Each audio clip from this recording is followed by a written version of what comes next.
Hi everybody, this is Stephen, World Philippines. I know I told you I was going to have some news for you, and I'm about to do that. But first, this.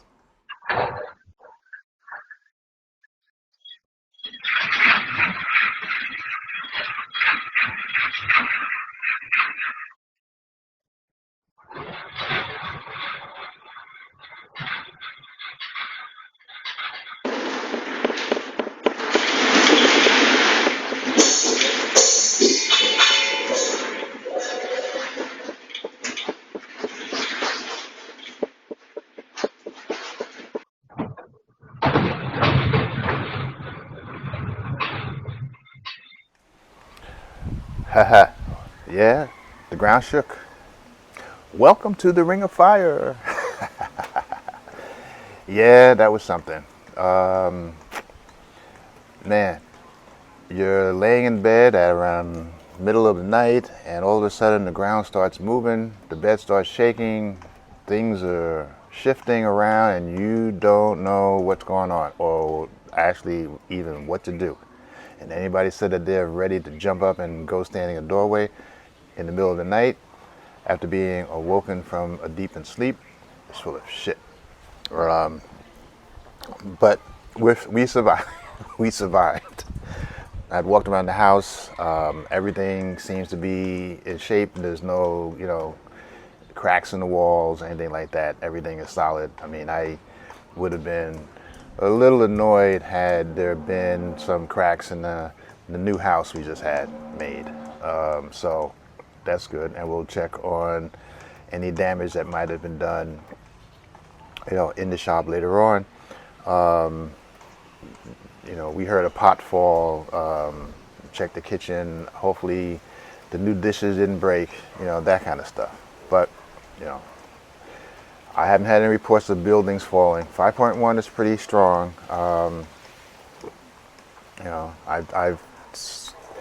I've felt a few earthquakes here already, but this was probably the strongest one that I think I've encountered. So anyway, the last time we talked, I mentioned I was going to have some news, and it really had to do with my SRRV.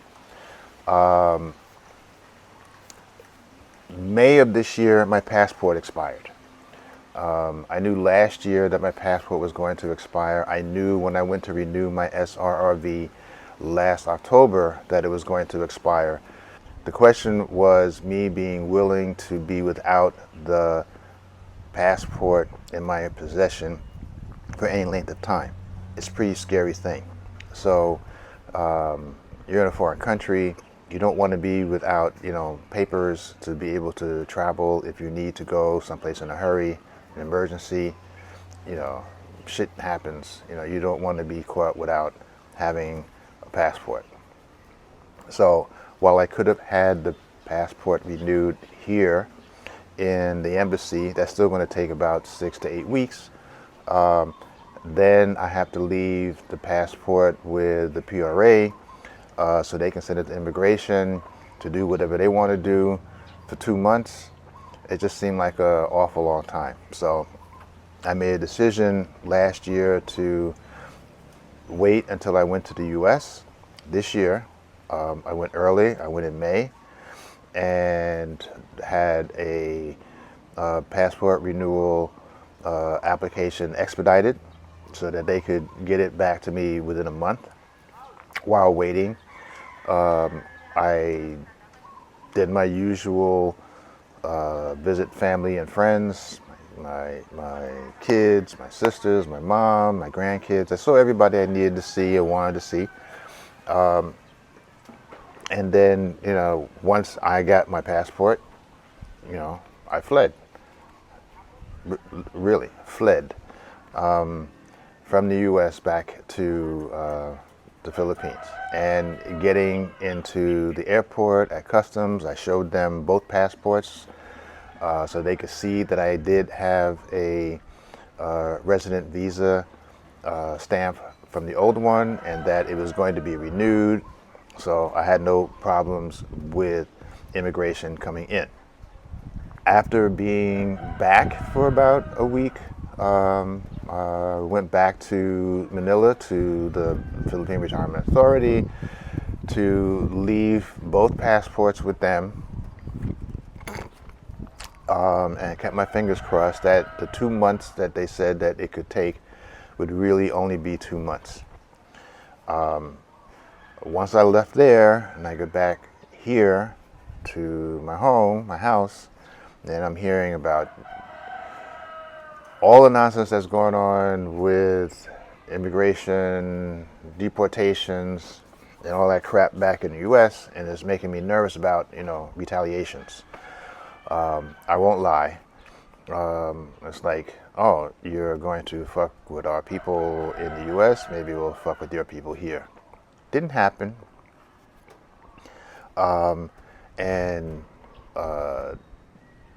I'm not saying that it would have happened, but I'm not the kind of bad news Charlie, if that's what they call it, that wishes bad on anybody. But things could be escalated and out of control, and there could be tit for tat for all the wrong reasons, and you are stuck, in the middle with no passport and being, forcibly moved.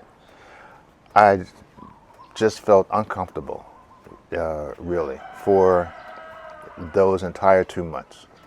And when the 2 months was just about up, I called Thelma, who is my contact with through the PRA, Mary Rose, who helped me get the SRRV to begin with. Thelma first said, "How long has it been? When did you leave your passports here?" And I said, "Well, the 9th." "Oh, okay. Well, it's not the 9th yet, sir. You have to wait. He. So I waited until it was 2 months, and then called her a few times and said she was checking and she was checking. Then she finally gave me a call back and says, "I have your passports." I said, "Great. I will call you when I'm about to come in to pick them up." I plan to go on a Tuesday. I went instead on a Monday, so I was already in town when I called and said, "Oh, I'll be there soon." And she says, "Oh, I'm not in the office." I said, "Oh, I'll see you.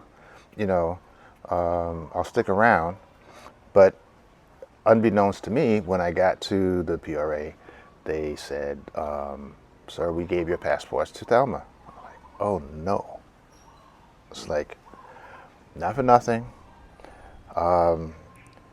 I don't believe that Thelma would do anything with the passport, but there are accidents that could happen. You could be hit by a bus. A tree could fall on you. Somebody could rob you. All kinds of stuff. I'm not wishing anything bad on Thelma. Thelma is a nice person. He. And I just didn't like the fact that the PRA turned over my passports to her without telling me. But she had them. She was able to meet me, a little later than I had scheduled. It did take an additional 40 minutes or so, which is not a big deal. I arranged to park for about 2 hours, so I was good. And she showed up, gave me my passports, said, "Check them, sir." I checked. Yep, that's me. Yep, that's me. And I was good to go.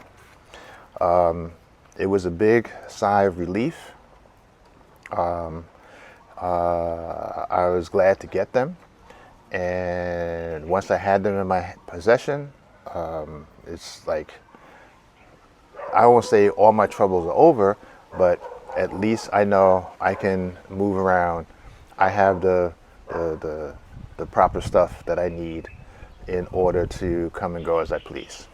So, while in Makati, I decided I was going to do a quick run over to St. Luke's and make an appointment to get a physical.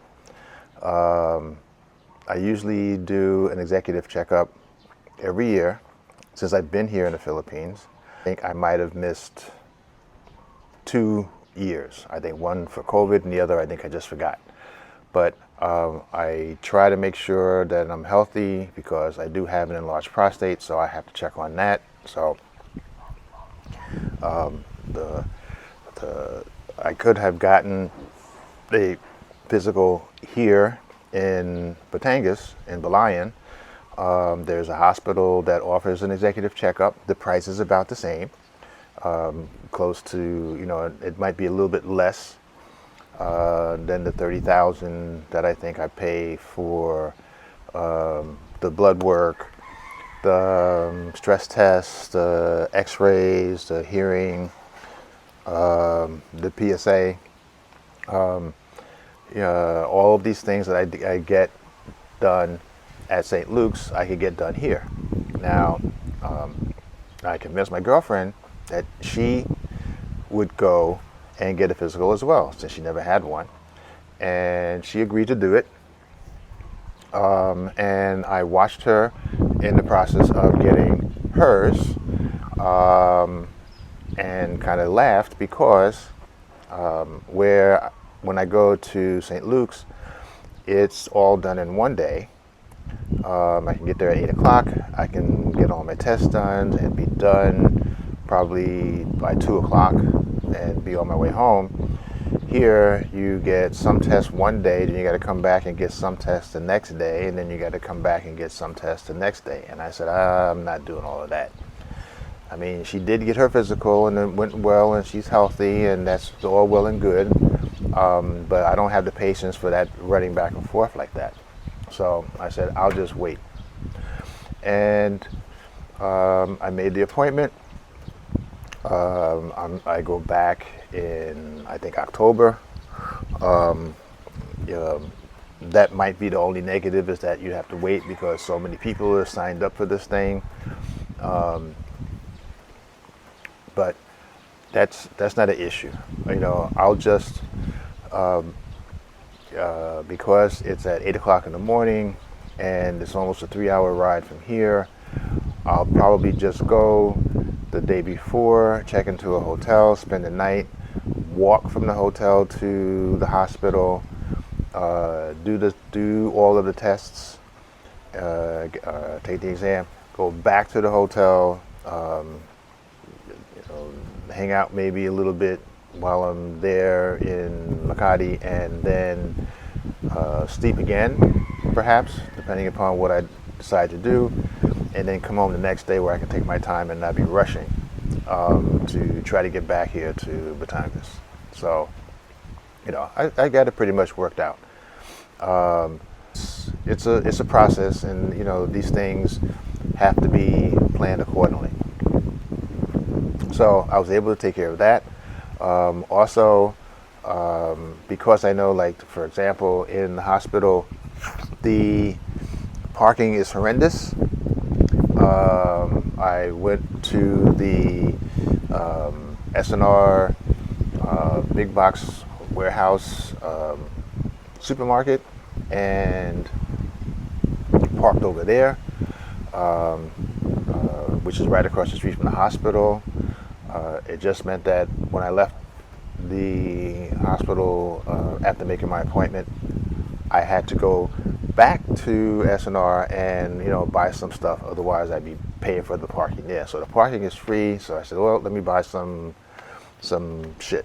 So I, you know, did a little resupply for the shop, resupply for my liquor cabinet, something to eat. You know, not too much, but I spent about $50, $60 on some groceries, and then came home. And I was able to get back here by 5 o'clock. So full day of running around, getting 2 things that I set to get done accomplished. The third was an extra, it's a bonus, but it was something that needed to be done. I knew I was going to have to go to SNR soon anyway, but you know, this is sooner than later. But it wasn't a waste of time, and everything is good. Now, I will add this, sort of like a little bit of information. I don't have all of the details, I will be honest with you. Basically because it's not something that is of importance to me right now. The SRRVs are changing. Apparently, they are lowering the age for you to be able to acquire a retirement visa here in the Philippines from 50 as a minimum to 40. There's still the investment that you need to leave in their hands that you cannot touch, which I think is 20 to 25,000. I know it's not 50, but there are changes to the amount that you have to leave. There's also change to the fee to apply. I think that's gone up from $1,400 to $1,500. And the fee for renewal, I think, has gone from $10 to $100. It's still a good deal.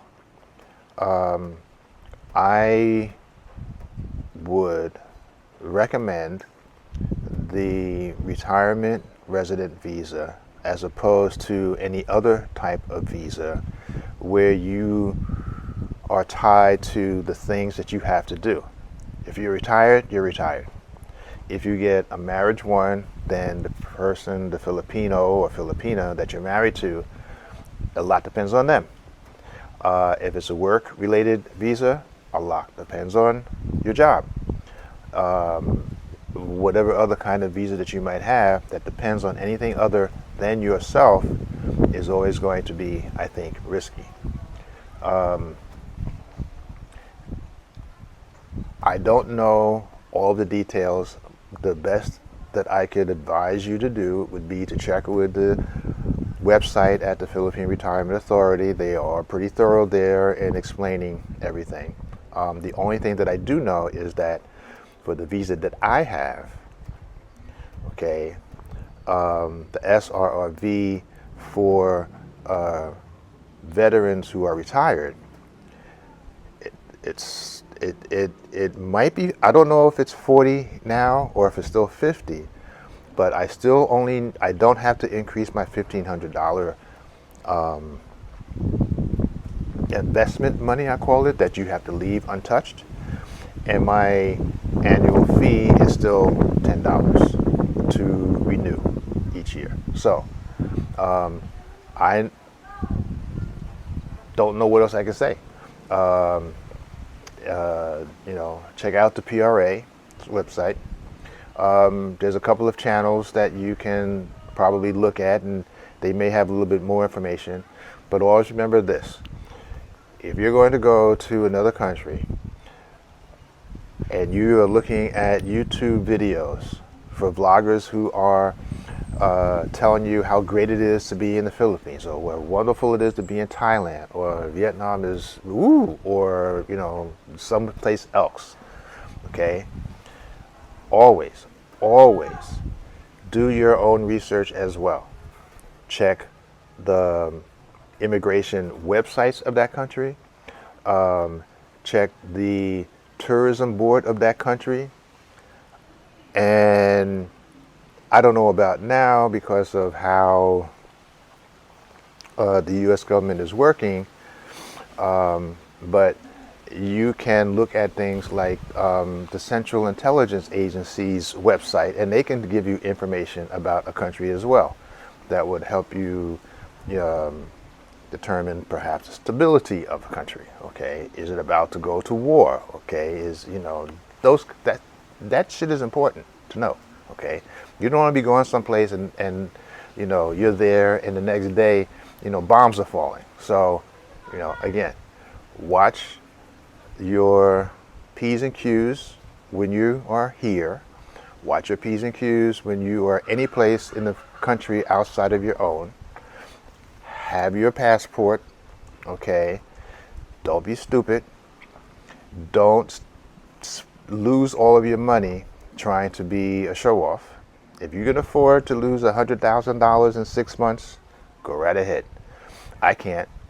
I haven't spent $100,000 in any two and a half year period. Okay, I might have spent $100,000 over 3 years, but 6 months is crazy.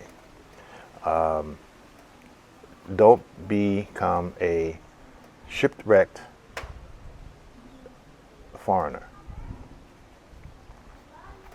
That's my advice. Okay, so check it out.